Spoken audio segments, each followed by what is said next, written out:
Srila Prabhupada and Guru Maharaj. Om Namo Bhagavate Vasudevaya. Om Namo Bhagavate Vasudevaya. Om Namo Bhagavate Vasudevaya. Narayanam Namaskatyam Naram Chevam Narotayam.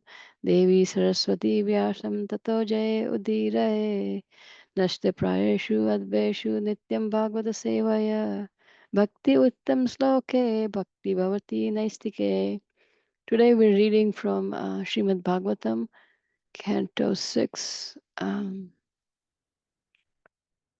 Cantos 9, Chapter 6, The Downfall of Superumani. Text 1. Sukadev Goswami said, O Maharaj Parikshit, uh, Ambrisha had three sons named Vipur, Kutam, and Subhamanu. From Vipur came a son named Purshadev, and from Purshadev came son named Rat, Ratraya. Text 2. Ratraya had no sons, and therefore he requested the great sage uh, Agihar to beg sons for him. Because of this request, Agihar begot son in the womb of Rataya's wife. All these sons were born with Brahmanic power. Text 3. Having been born from the womb of Rataya's wife, all of these sons were known as the dynasty of Rataya. But because they were born from semen of Agira, they were also known as the dynasty of Agira. Amongst all the progeny of Ratira, these sons were also most prominent because owing uh, to their birth, they were considered Brahmanas. Text 4. The son of Manu was Ikshvak, and Manu was seizing uh, Ikshvuk was born from Manu's nostril. King Ikshvuk had 100 sons, of whom Vikuk, Vikusha, Nami, uh, and Dandak were the most prominent. Text 5. Of the 100 sons, 25 became kings in the western side of Aryavarth, a place between the Himalayas and Vindhya mountain. Another 25 sons became king in the east of Aryavarth, and the 30 principal sons became king in the middle. The other sons became king in various other places. Text 6. During the month of January, February, and March, um, oblations offered to the forefather are called Aktaka Shraddha. The Shraddha ceremony, Shraddha, Aktaka Shraddha, the Shraddha ceremony is held during the dark fourth night of the month. When Maharaj Ikshvaku was performing his obeisances in this ceremony, he ordered his son Vikukushi to go immediately to the forest to bring some pure flesh. Therefore, text 7. Thereafter, Ikuvaksha's son Vikukushi went to the forest and killed many animals suitable for being offered as obeisances. But when uh, fatigued and hungry, he became forgetful and ate a rabbit he had killed. Text 8. Viku, Vikukushi offered the remains of the flesh to the king, Ikuvish, who gave it to Vish, Vaishakta for purification. But Vaishakta could immediately understand that part of the flesh had already been taken by Vikuvaksh, and therefore he said that it was unfit to be used in the Shraddha ceremony. Text 9. When King Ikuvaksh, thus informed by Vishuktha, understood what his son Vikukuksh had done, he was extremely angry, and thus they ordered Vikukuksh to leave the country. Became because Vikukuksh had violated the regulatory principle.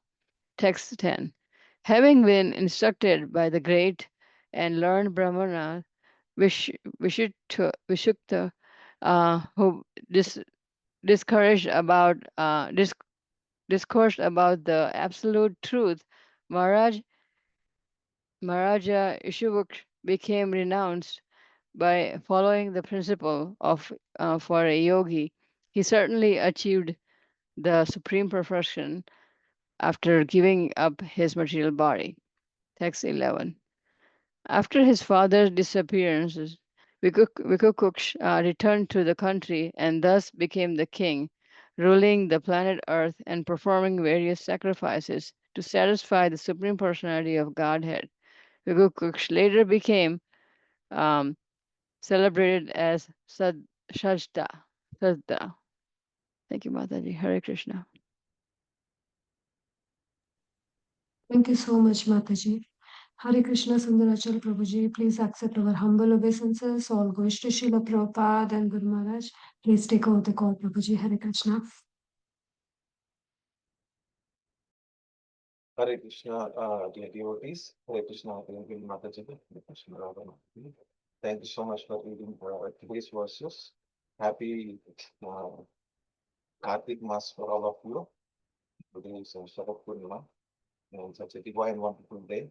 So this is the day we keep our Damodar and Yashodamai back on altar and we start worshipping them. As I wish you all the very happy Kartik Mass, Ratha, all whatever votes that we all have taken, the may Lord Sri Krishna, the Lord Jagannath, Nitai Gausundarji, bless all of us to take up the new votes and do Kartik Mass with a lot of energy and enthusiasm. And we'll start with brief prayers to our Guru and Gauranga. Om Ajnana Timirandasya Jnananjana Shalakaya Chakshurunmilitam Yena Tasmai Shri Gurave Namaha. Nama Om Vishnupadaya Krishna Prestaya Bhutale Srimate Bhaktivedanta Swamiti Namaste Saraswate Deve Gauravani Pracharine Nirvishesh Shunyavadi Paschatade Shatarine Jai Shri Krishna Chaitanya Prabhu Nityananda Shri Advaita Gadadhara Shri Vasadi Gaur Bhakta Hare Krishna Krishna Krishna Hare Hare Hare Ram Ram Ram Hare Hare. So we are continuing the discussion on the Canto 9, the chapter 9.6. We finished the chapter 5 in our previous session. The title of chapter 6 is The Downfall of Raudhari Muni. And Prabhupada has given wonderful summary on this chapter. Please go through it when you get a chance. This chapter, before I go further, I'll just try to speak a little brief about the auspiciousness of today, because our today's discussion is very concise. And what makes, the Sharad Purnima is the day when our Lord Krishna has shown his supreme pastime, one of the most spiritually significant days in Gaudiya Vaishnava tradition, and especially celebrated in ISKCON communities worldwide. So what makes this Sharad Purnima special is that on this day, there is it usually occurs during the Ashwini Mass, during the month of September, October. And according to Bhagavatam, it is a night when 16 kalas, the phases of night, where the moon is appearing in and going through these 16 phases in its fullest extent and the most nourishing form of the moon. And it symbolizes the complete beauty and it also symbolizes complete bliss. Moon's rays are very nectarian because they never cause thirstiness. Moon's rays are only are going to be cool, cooling, giving cooling effect. And according to Bhagavatam, this is the night when Lord Krishna performed Rasalila with the gopis of Vrindavan. And they are our role models for our bhakti, as it is wonderfully sung. I was just trying to pull it up. Uh, the verse that I was reading yesterday, where ladies of Madhura are glorifying. What is the position of ladies of Madhura are glorifying? What is the position of these gopis?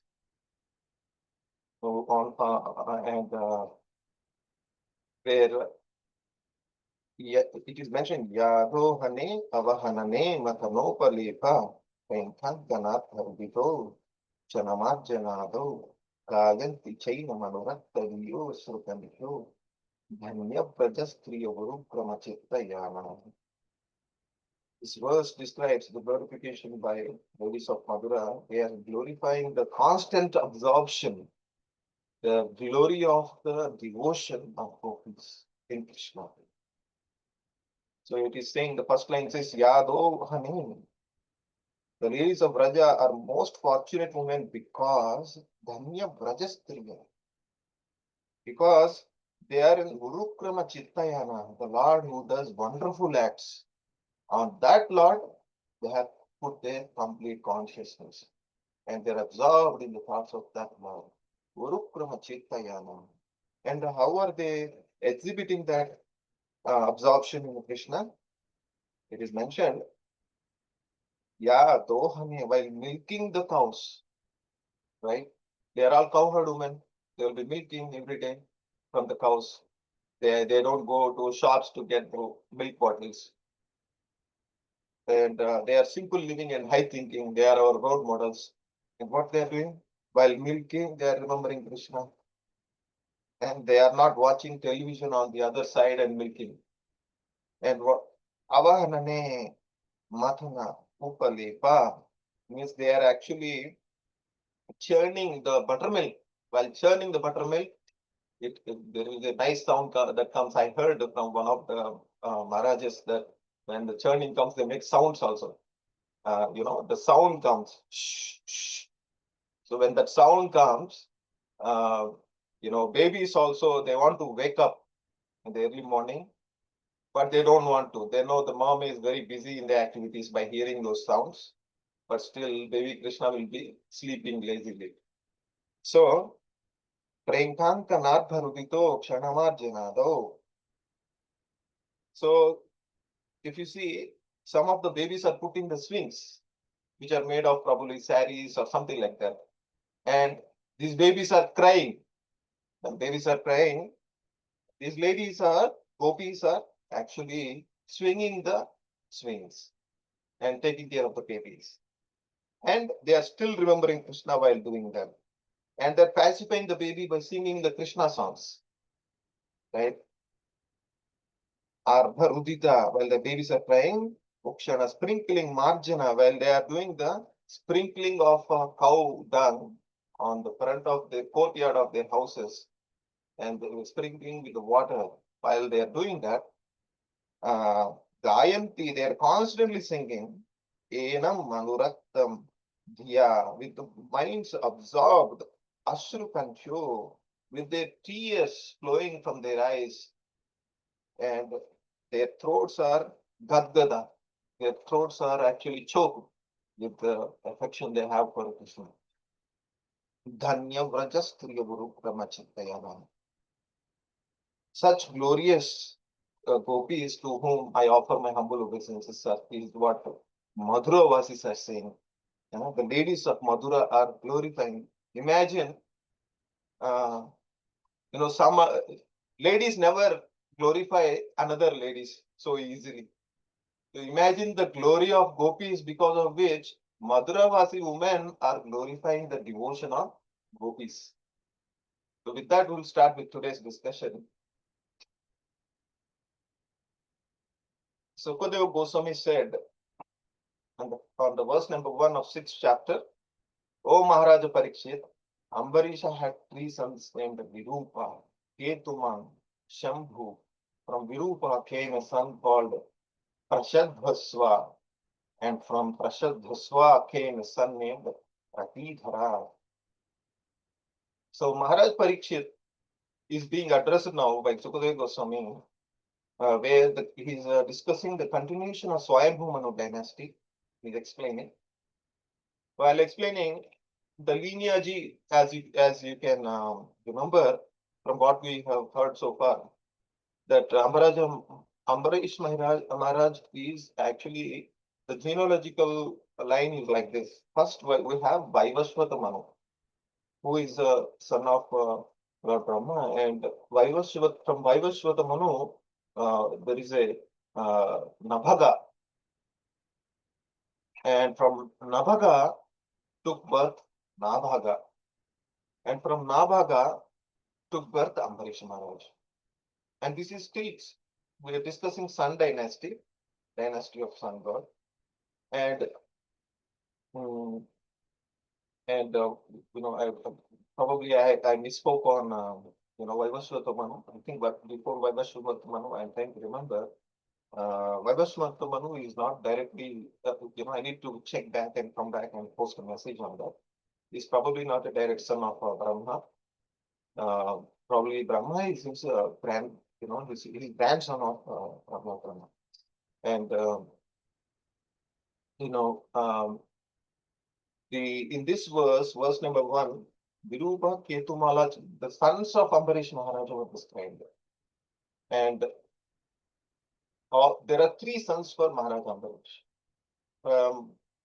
And one of the sons, Virupa, gave birth to son named Prashadva. And to Prashadva, there is a son named Rathidara. In the verse number 2, Rathidara had no sons, and therefore he requested the great sage Angira to beget the sons for him. Because of this request, Angira begot sons. Okay? His wife, all Rathidara's wife, all these sons were born with Brahmanical prowess, Brahma Tejas. It is described that Prabhupada actually gives an understanding. This is a little confusing for a modern audience. Actually, there is a Vedic there is a Vedic practice that used to be followed in the ancient days, right? Not the Kali Yuga age, but the ages before that. And the process is called Niyoga. And Prabhupada also says this process is also called name was mentioned before the verses, called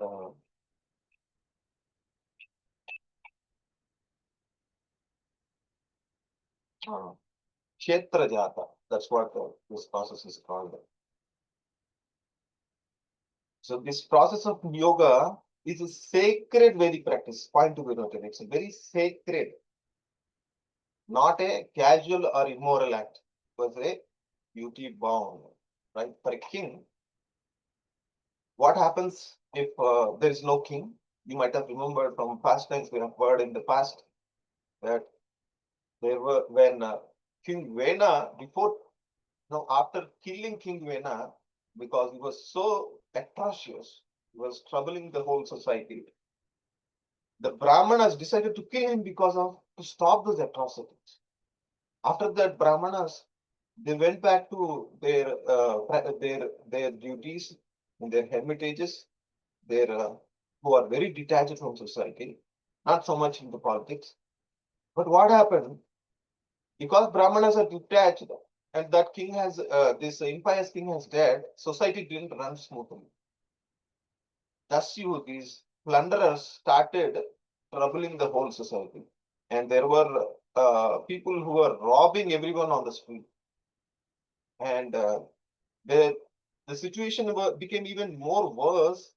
At least previously, all these thieves and rogues used to be hiding behind never used to come into the villages and towns, and they usually be hiding and running away because of Queen Vena's strong ruling.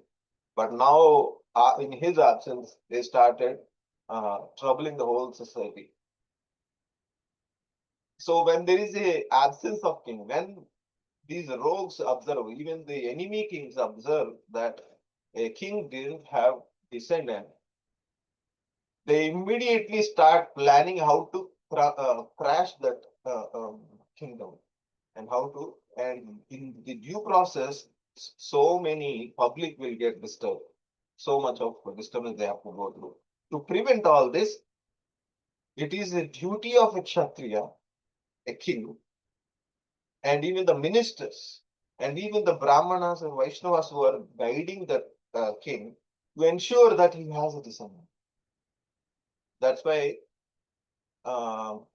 this process was introduced by Supreme Lord himself in the Vedic scriptures.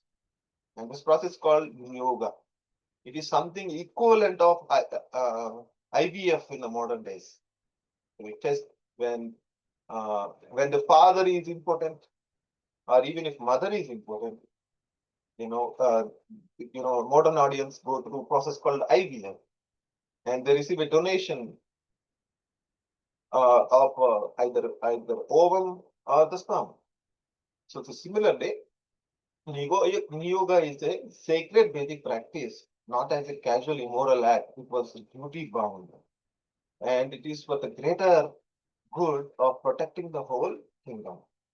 It was a duty bound and dharmic arrangement used in rare cases to preserve the family lineage. When a husband died childless, when the husband soon after the marriage he dies, or when husband is incapable of fathering children. So that is the importance of this process, and there is no adultery, and there is no uh, it is not like a habit, and at the same time the child was considered the legal heir of the deceased husband and not the biological father.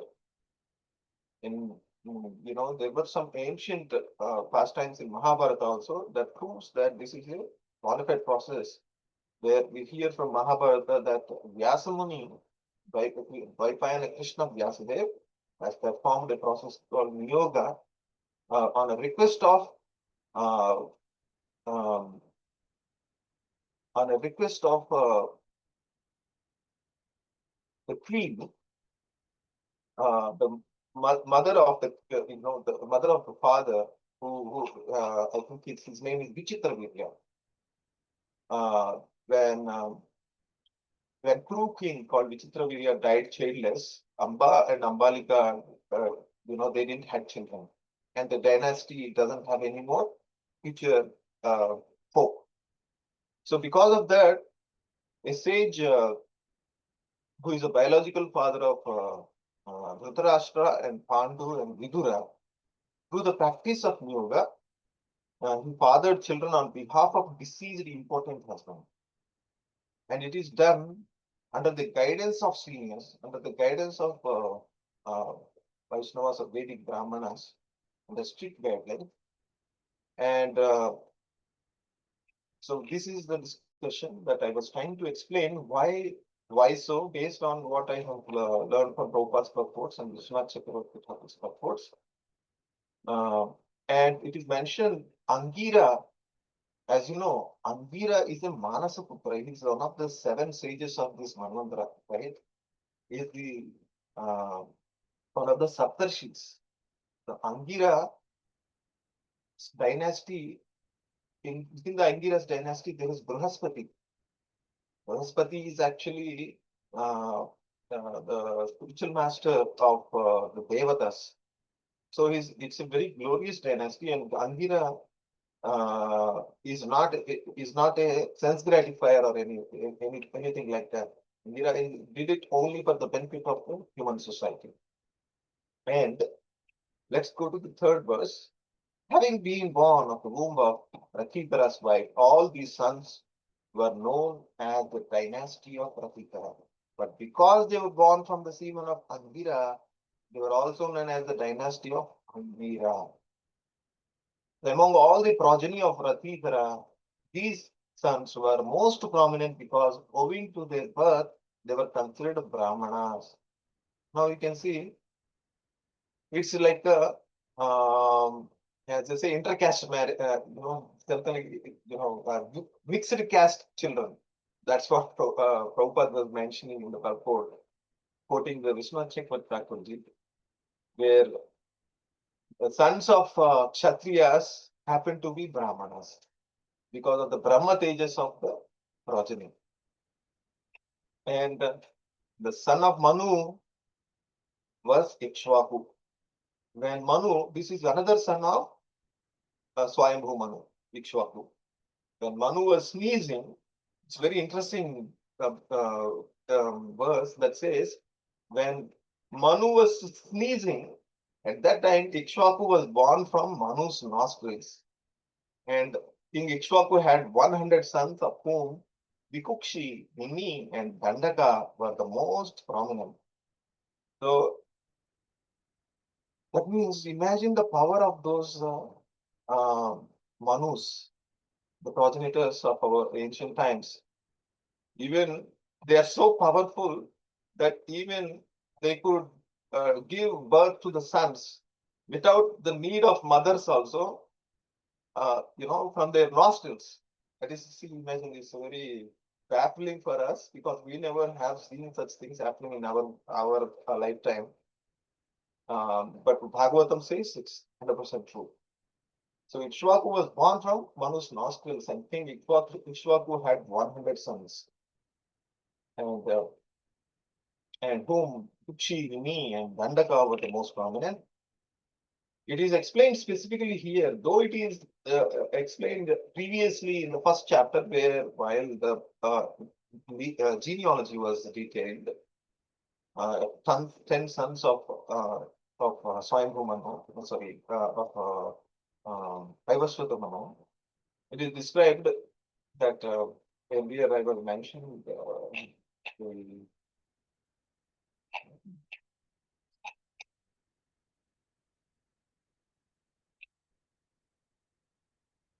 yeah. Earlier I said it is Swayambhu Manu's son, but my mistake, it is Vaivasvata Manu. So, Vaivasvata Manu's son was Ikshvaku. He is one of the 10 sons. And it is mentioned in the verse number 5 that of the 100 sons of Ikshvaku, 25 sons became kings in the western side of Aryavarta, place between Himalaya and the mountains. Another 25 sons became kings in the east sides of Aryavarta, and the three principal sons became kings in the middle. The other sons became the kings in the various other places. They spread actually throughout the world, actually, the other sons.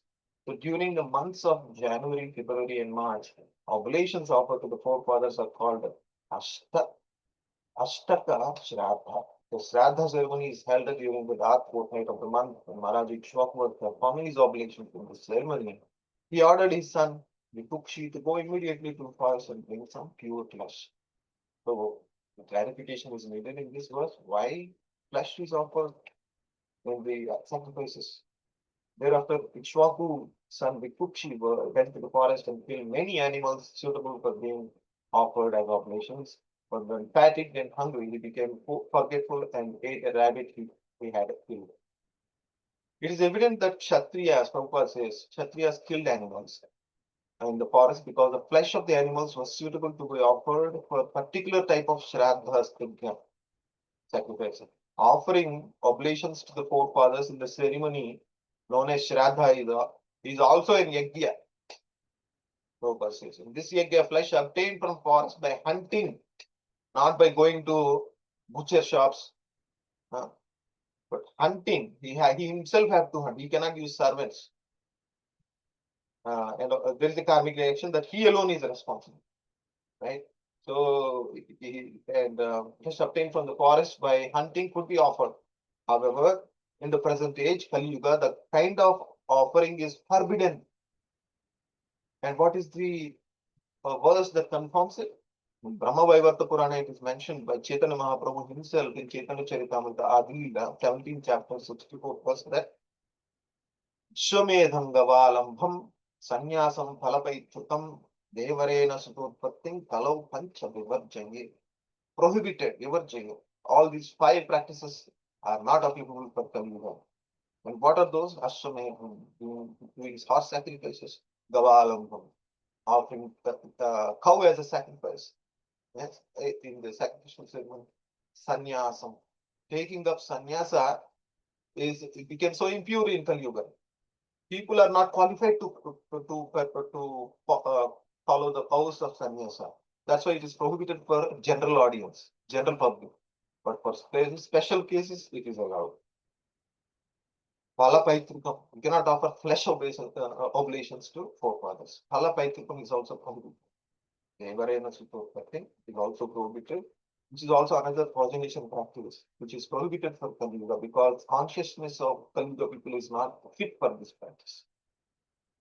Yet, formerly such a offering was allowed, but in this age it is forbidden. Kali Yuga, everyone is expert in hunting animals, but most of the people are Shudras, not Kshatriyas. Only Kshatriyas are allowed to do this mentioned.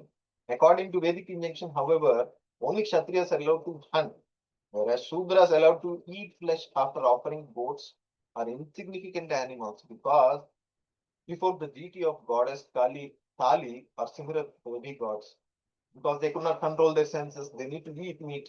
So it is regulated through Vedic practices. By offering to goddess like Kali, they can eat. And it comes with some reactions. It is not that they just can escape from the reactions. But at least they're following the regulated practice of Vedic system. So they will be given opportunity to slowly rectify that habit. Right? It is called Nivrutta, Pravrutta Marga, it's called. And meat eaters, uh, according to their different positions and directions of Shastra, are allowed to eat flesh, but never the flesh of cows. Cows must be given protection in all circumstances. In the next verse, number 8, Vikukshi offered the remnants of flesh to the king Ikshvaku, who gave it to Vasishta for purification. But Vasishta, who is in fact, imagine Vasishta Muni is serving Ikshvaku, he is serving, he served his forefathers also. Now Vasishta is also going to serve uh, Ramachandra Murti also, and his father also, right? Dasharatha. So Vasishta Muni has been serving generations of dynasties. Sages were like that. They used to practice, the great sages like them who work selflessly. They are the ones who actually benefit and think for the well-being of the society. And the people who used to progenate when the absence of the king are these kind of people, not ordinary sense gratifiers. And one cannot eat food from the kitchen unless it is offered to the deity. Prabhupada says. If something is taken before being offered to deity, the entire preparation is polluted and cannot be offered. Those engaged in deity worship must know this very well so that they may be saved from committing offenses in deity worship.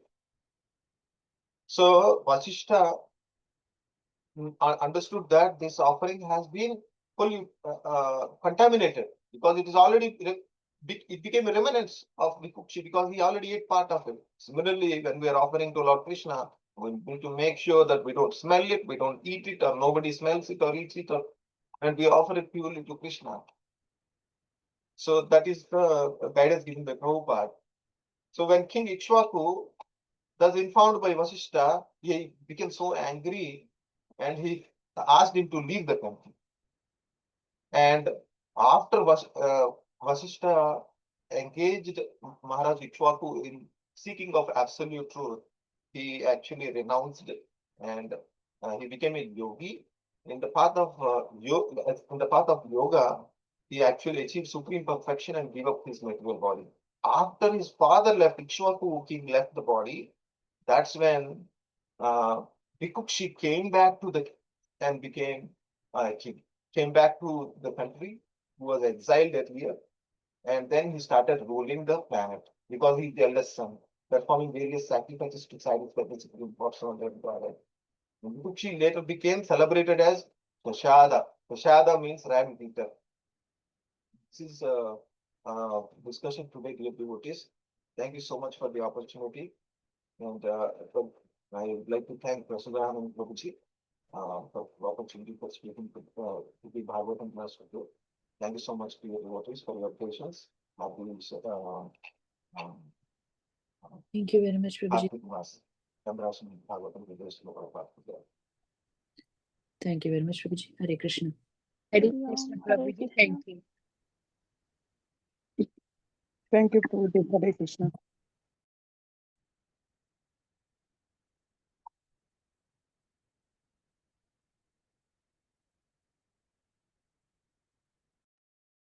Thank you so much, Prabhuji, for a wonderful class. Hare Krishna to all devotees for joining the class today.